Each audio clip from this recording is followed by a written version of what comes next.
Wanasayansi na watafiti kutoka nchi mbalimbali barani Afrika wakisikiliza kwa makini mada mbalimbali zikitolewa katika kongamano la afya ya vijana Bale kusini mwa jangwa la Sahara. Wataalamu hao wanasema tafiti zinazofanyika juu ya afya ya vijana Bale zilenge kutatua changamoto zinazowakabili vijana hao. Kwa nini mkutano unaongelea vijana Bale? Kwa sababu tunafahamu asilimia kubwa Tanzania sasa hivi tuko milioni zaidi ya 62, lakini kati ya milioni 62 yao zaidi ya 70% ni hawa vijana wa rika Bale. Hawa ndio vijana ambao kesho wanakuwa ndio wazazi, ndio viongozi wanasiasa, ndio viongozi wataongoza nchi yetu, ndio viongozi watakuwa sehemu mbalimbali wanaotakiwa kufanya maamuzi. Kwa hiyo kuandaa wao kwa afya yao, lakini pia kimtazamo pia wa akili ni jambo ambalo lina muhimu sana. So hiyo mkutano huu ni wa kimataifa, unafanyika hapa nchini kwetu, na kikubwa anachoangalia ni tafiti walizozifanya mbalimbali za kuweza kuangalia masuala haya ya vijana hawa Bale. Lakini kama serikali sisi ni miongoni tuseme mwa wadau katika mkutano huu na katika tafiti mbalimbali zinazofanyika. Lengo ni kuweza kuangalia vijana tunawazuia vipi na magonjwa mbalimbali, yakiwepo magonjwa kama ukimwi, lakini kwa watoto wa kike kutaka kupata mimba za utotoni kabla ya wakati wao, lakini pia tunaweza kuandaa wao hawa vijana katika masuala mengine. Kwa mfano, tunaangalia hata magonjwa ambayo sio ya kuambukiza ambao wanaita non-communicable diseases. Vijana wengi wanapata, unaona kijana figo zake zimeferi, kijana na ugonjwa wa moyo, lakini haya magonjwa yanazuilika. Kwa hiyo hizi tafiti zinalenga kuwapa elimu vijana. Ndio maana unakuta katika mkutano huu vijana hawa Bale wa rika Bale wapo katika mkutano huu, ni washiriki, wanafanya tafiti mbalimbali. Lengo ni kuwawezesha wao kesho ndio waweze kuendelea kufanya jambo hili. Lakini hili kwa Mheshimiwa Rais wetu kuweza kuliona kwamba linaumu kiasi gani, ndio maana ameanzisha Wizara ya Vijana kuweza kuangalia vijana wanawezeshwa vipi katika masuala kama haya, lakini pia kuwezeshwa kiuchumi. Lengo maalum ni kuweza kuhakikisha kwamba vijana wanapata fursa, vijana wanaandaliwa vizuri, vijana wanakingwa kutokana na magonjwa mbalimbali, ili kesho wawe ni viongozi walioandaliwa vizuri, waweze kuja kuiongeza nchi yetu. Kwa hiyo wito mimi ninaotoa kwa jamii ni upi? Wito ninaotoa kwa jamii hasa kwa wazazi, kwanza waweze kuhakikisha kwamba wanawapa fursa vijana hao wa rika Bale, wajifahamu, wawasomeshe, wawapeleke shuleni, lakini pia waweze kuwapa maadili mazuri. Lakini wito wangu kwa vijana wenyewe ni kuchukua nafasi wao, kwa sababu sisi tunafanya kwa niaba yao, na wenyewe pia wanatakiwa washiriki katika jambo hili. Wanaposhiriki kwa jambo hili kwa pamoja, tutakuwa tumefanikiwa kwa kiasi kikubwa sana. Wito kwa wadau, tuendelee kusaidiana pale ambapo tunahitaji msaada, waweza kutoa labda ni technical wa kitaalamu, ama hata kama ni fedha na mambo mengine, tuweze kushirikiana, kwa sababu jambo hili vijana hawa wanafanya kazi katika maeneo mbalimbali, wanaweza kwenda kufanya nchi nyingine, wanaweza kufanya hapa nchini. Kasando ni daktari lakini vilevile mtaalamu wa afya ya jamii na utafiti. Nafanya kazi na shirika lisilo la serikali linaitwa Africa Academy for Public Health, AAPH kwa kifupi, ni NGO ya hapa Tanzania.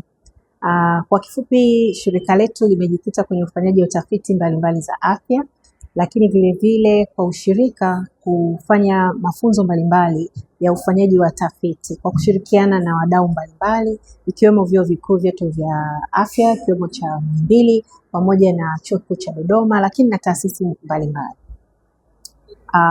Africa Academy for Public Health pia ni waanzilishi kwa pamoja na chuo kikuu cha Harvard cha Marekani wa mtandao ambao ni wa utafiti, lakini kufanya utafiti wa sayansi shirikishi, lakini vile vile masuala ya kujenga uwezo wa ufanyaji wa tafiti, mambo ya elimu ya tafiti.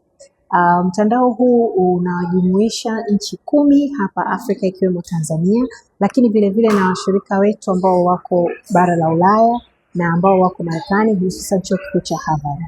Kwa pamoja katika miaka 12 iliyopita tulianza kwa kujikita kwenye kuangalia masuala ya afya kwa vijana hawa wa rika Bale, tukitambua kwamba ndio wengi, lakini vile vile ndio taifa letu la sasa na lijalo.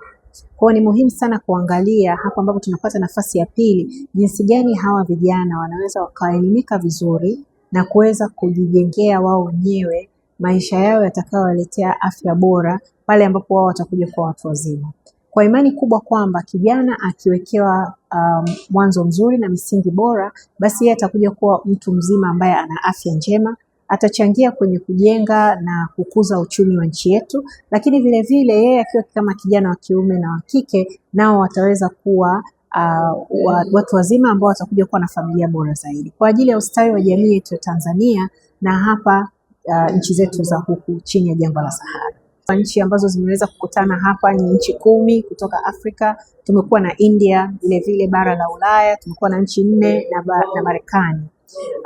Faida kubwa ambayo tumeiona kutokana na kongamano hili kama sisi Arise Network ni kwamba tumekuwa na watu wengine ambao sio member wa Arise Network, lakini nao wameshiriki na wameweza kutoa kazi wanazozifanya. Tunashukuru uwepo wa WHO hapa nchini, UNFPA hapa nchini, wizara yetu ya afya na taasisi mbalimbali ambazo kwa ujumla tumeweza kujumuisha matokeo ya tafiti, matokeo ya programu ili kuweza kujengea zaidi na kukazia zaidi kwenye umuhimu kweli wa kuweka nguvu zaidi kwenye haya masuala ya vijana wa rika balehe. Tumeangalia masuala ya afya ya akili, tumeangalia masuala ya afya ya uzazi, lakini vile vile masuala ya lishe kwa ujumla. Kama vile ambavyo tunaona na ambavyo serikali imekuwa ikiweka msisitizo kwenye kupunguza ongezeko la magonjwa yasiyoambukiza ambayo yamekuwa yakiongeza sana gharama za matibabu, lakini magonjwa haya kama ilivyo kisukari, pressure na mengineyo yanazuilika. Basi tukianza mapema kwa vijana kuhakikisha kwamba wanaweza wakawa na msingi bora wa kujijengea afya bora, tunaweza tukapunguza uongezeko huu wa magonjwa haya kuambukiza ambayo yanaitia gharama kubwa sana taifa letu, serikali, wizara kwa ujumla katika kuwatibia watu pale ambapo wakishaingia kwenye matatizo haya. Tumeona matatizo mengi sana. Kwa hiyo kwa kifupi hapa tumekuwa tukikutana katika kongamano la ushirika wetu huu ambao tunaita ni Africa Research Implementation Science and Education Network. Kwa hiyo hii network yetu ambayo imekuwepo kwa miaka 12, tumekuwa pia na tabia ya kukutana kila mwaka tukifanya haya makongamano. Miaka ya huko nyuma tumekutana sana hapa Tanzania, lakini kwa sasa tumekutana, huu ni mwaka wa 3. Mwaka juzi tulikutana Ethiopia, mwaka jana tulikutana nchini Nigeria, na leo sisi Tanzania tumepata nafasi ya kuwa wenyeji wa mkutano huu. Katika hizi siku 4 za mkutano, leo ikiwa ya pili, tumeangalia masuala ya tafiti zetu, kuangalia majawabu na majibu ambayo tumeyapata mpaka sasa, na kuangalia sasa tayari tunafahamu changamoto zilizopo. Hizi tafiti zetu ambazo tumekuwa tukizifanya kwa pamoja zinatuonyesha changamoto ipo, lakini kikubwa kimekuwa ni kwamba kunakuwa na gap kubwa kati ya tafiti, matokeo ya tafiti na pale tunapohitaji kuangalia jinsi gani tunaweza kutumia haya majibu yetu ya tafiti kwenye kuboresha sera zetu za nchi. Hivyo tunashukuru sana uwepo wa serikali yetu, hususan mgeni rasmi aliyekuwepo leo, Mheshimiwa Katibu Mkuu Wizara ya Afya Dr. Seif Shekalage, ambaye naye alikazia na kusisitiza umuhimu wa kuhakikisha ujengaji wa afya na misingi bora ya malezi kwa vijana hawa wa rika balehe. Mimba za utotoni, baada ya kuona mtafiti kutoka Uganda alivyoonyesha kwamba sisi Tanzania tuna tatizo hilo kubwa, karibu kwa 30% kuliko wenzetu wa Rwanda ambao wana 5% tu. Kwa hivyo zile namba zilinishtusha kidogo na kuweza kuona kwa nini wenzetu wa Rwanda ili tatizo la mimba za utotoni sio kubwa kama lilivyokuwa hapa, kama lilivyokuwa hapa kwetu ambavyo ni 30%.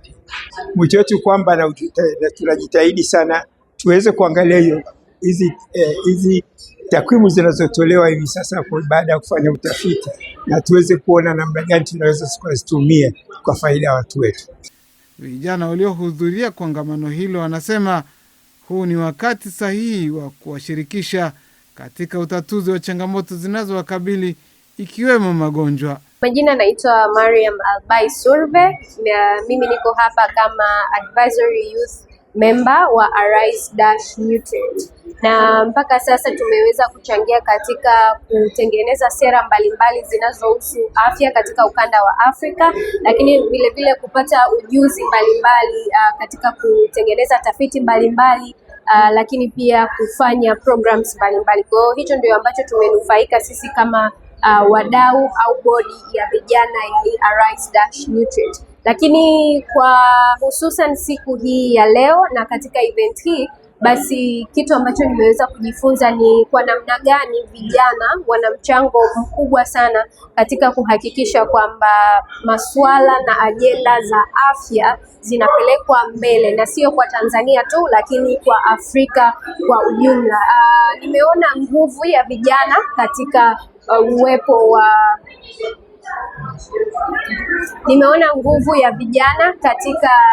tamasha hili, na mpaka sasa nimeweza kujifunza ni kwa namna gani serikali lakini pia wadau mbalimbali na mashirika ambayo sio ya kiserikali yamekuwa yakiweka jitihada mbalimbali kuhakikisha kwamba mifumo ya afya katika ukanda wa Afrika inakuwa bora na inamlinda mtoto wa kike, wa kiume pamoja na kijana. Nafikiri ni vitu gani vinawakwaza vijana wanashindwa kufikia maendeleo mbalimbali hasa kwenye afya za kiafya?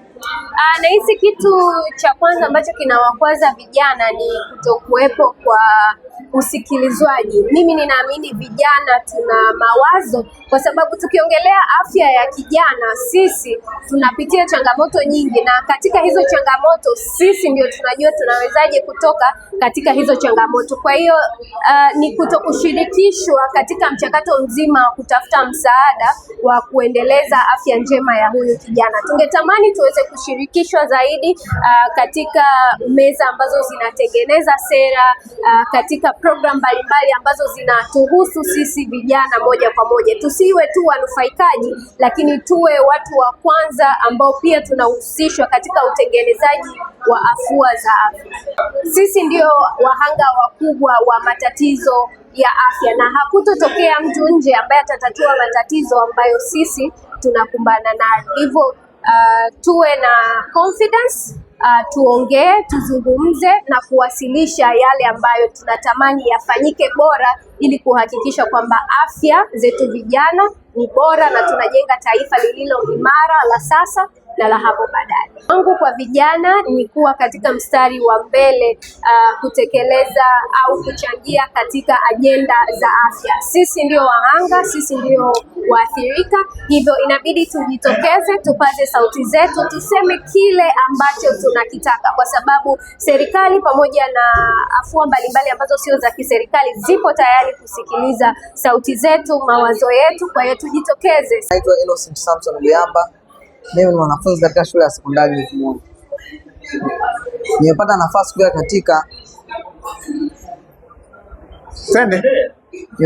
kufika katika mkutano huu, na katika mkutano huu nimefurahia kwa sababu kuna mafunzo ambayo mimi kama kijana nimejifunza na yatanisaidia katika maisha yangu. Moja ya mafundisho ambayo nimejifunza mimi kama kijana, nimejifunza ya kuwa katika umri wangu kuna mitandao ya kijamii. Hivyo mimi kama kijana napaswa kujizuia katika matumizi ya mitandao ya kijamii katika umri wangu, kwa sababu pia kupitia mafunzo niliyopata nimegundua kuwa matumizi ya mitandao yanaweza kusababisha mimi kama kijana kujiingiza katika ngono zembe, hivyo kanasababisha kuniharibia maisha yangu kwa ujumla. Pia nimejifunza ya kuwa mimi kama kijana napaswa kuwa ni mtu ambaye napaswa kuepuka matumizi ya mitandao, kwa sababu nimeamini ya kuwa hii inawezekana, kwa sababu katika nchi za wenzetu kama Australia, Uingereza, Canada ni nchi ambazo zimeweka sheria kwa vijana wenye umri wangu ili kuweza kuzuia matumizi ya mitandao na kuepusha tabia zisizofaa kama ngono. Hii pia imenisaidia mimi kama kijana kujifunza ya kuwa katika wakati huu au katika umri wangu kuna kitu kinachoitwa utandawazi. Hivyo mimi kama kijana nimegundua kuwa utandawazi nawezaje kuepuka katika kipindi hiki. Naweza kuepuka kupitia namna nzuri ya kujifunza na kutambua kuwa utandawazi unaweza kuniharibia maisha yangu na kusababisha mimi nikajiingiza katika vitu ambavyo si vizuri kama vile ngono zembe kupitia kuangalia picha za X. Na hii imenisaidia mimi kama kijana nimeweza kutambua kuwa kupitia mitandao ya kijamii mimi sipaswi kutumia katika namna ambayo haifai, na ikiwezekana sipaswi kutumia kabisa katika umri huu. Okay, unaambiaje vijana wa Kitanzania hasa wenye umri kama wako kuepukana na vitu kama hivyo? Maanake sasa hivi wenyewe kidogo ana simu, kidogo unaambia nini? Cha kuambia vijana wenye umri kama wangu katika Tanzania hii ni kuambia ya kuwa matumizi ya kitendo cha kutotumia mitandao kinawezekana. Kama nchi za wenzetu wameweza kuendelea na kuweka sheria kali zinazozuia matumizi ya mitandao katika umri huu, hata Tanzania pia inawezekana. Lakini pia tambua ya kuwa unapoepuka kutumia mitandao katika umri huu, tambua ya kuwa unajiepusha na vitu ambavyo inaweza kusababisha hatari katika maisha yako. Pia nimeona kupitia mafunzo niliyopata, nikiepuka matumizi ya mitandao pia hii inapunguza pia maambukizi ya virusi vya ukimwi. Kwa sababu kupitia mitandao mtu anaangalia picha mbalimbali za X, na kupitia mitandao nimejifunza kuwa mtu anapata mafunzo mbalimbali kuhusiana na elimu, kuhusiana na ngono au mapenzi. Kwa anapopata hivyo, hii inamfanya yeye aweze kujiingiza katika mapenzi katika umri mdogo, na inampelekea anapata mimba za utotoni na maambukizi ya virusi vya ukimwi. Hivyo basi kama Watanzania tunapaswa tuliepuke hili, kwa sababu tunafahamu kabisa ya kuwa ukimwi ni ugonjwa ambao unadhuru maisha yetu. Tinkasimile ndio majina yangu. Ninafanya kazi na shirika lisilokuwa la kiserikali linaitwa Africa Academy for Public Health, shirika la Kitanzania, na tuko hapa Dar es Salaam. Lakini tunafanya kazi nchini Tanzania na nje ya Tanzania. Tunashirikiana na vyuo pamoja na taasisi mbalimbali zinazofanya utafiti katika eneo la vijana wa rika balehe, lakini na kundi la vijana kwa ujumla. Pale Africa Academy for Public Health ninafanya kazi kama meneja mwandamizi kwenye ushirikiano wa kimkakati, lakini pia kuendesha programu za kimkakati, ikiwa ni pamoja na maandalizi ya hii conference on adolescent health in sub-Saharan Africa. Kiujumla, mkutano wa leo tumezungumzia mambo mengi, lakini kiini ambacho nadhani inabidi tukichukue kama kilivyo ni kwamba tunayo matokeo ya utafiti. Tumeisha jaribu afua mbalimbali kwa kiasi kidogo na tumeona zinafaa. Zile zinazofaa sasa ni wakati wa kufikiria kwa pamoja, serikali, watafiti, mashirika yasiyo ya kiserikali, lakini na wale wadau wa maendeleo. Tuangalie namna gani tunaweza tukapata fedha na kuja pamoja kuisapoti serikali, iwe ya Tanzania, ya Burkina Faso, ya Ghana, ya Nigeria, ya South Africa, hizi nchi zote ambazo tunafanya nazo kazi, ili hizi afua ambazo tunaona kabisa zina msaada kwa vijana wa rika balehe na kwa vijana kwa ujumla ziweze kufanywa kwa ukubwa wake katika ngazi ya jamii, katika ngazi ya mikoa, katika ngazi ya kitaifa na kanda nzima ya Afrika. Huu mkutano umekutanisha wadau mbalimbali. Kwanza hapa Tanzania, serikali, vyuo, mashirika yasiyokuwa ya kiserikali, wadau wa maendeleo kama WHO, UNFPA. Lakini pia nje ya Tanzania tumeleta vyuo mbalimbali ambao ni wanachama wa Arise Network. Kwa hiyo tuna wenzetu kutoka South Africa, kutoka Uganda, kutoka Ethiopia, kutoka Ghana, kutoka Nigeria na mataifa mengine ambao wamekuja kuwasilisha matokeo ya tafiti mbalimbali wanazofanya za afya ya vijana kwa ujumla, lakini na vijana wa rika balehe hususan. Mkutano umeleta zaidi ya watu 150 hapa Dar es Salaam, na kwa kweli tumepokea matokeo mbalimbali ambayo yanatia moyo, naonyesha kwamba kweli kuna mwanga ikiwa tukiamua kuwekeza katika hizi afua ambazo tayari tumeona zinafanya kazi. Wito wangu kwa vijana, washiriki, wachukue uongozi katika hili swala.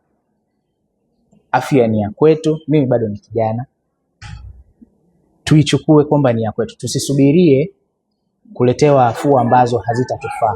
Tushiriki katika kutengeneza hizi afua, tutoe mrejesho chanya, tuseme kitu gani kinatufaa na kitu gani ambacho tunadhani kinahitaji kuboreshwa. Zaidi ya wanasayansi na watafiti 150 kutoka nchi mbalimbali barani Afrika wanahudhuria kongamano hilo la afya ya vijana balehe kusini mwa jangwa la Sahara, lililoandaliwa na mtandao wa utafiti wa sayansi ya utekelezaji na elimu Africa Arise, uliolenga kutatua changamoto zinazowakabili vijana hao. Mali Ocheto, TBC, Dar es Salaam.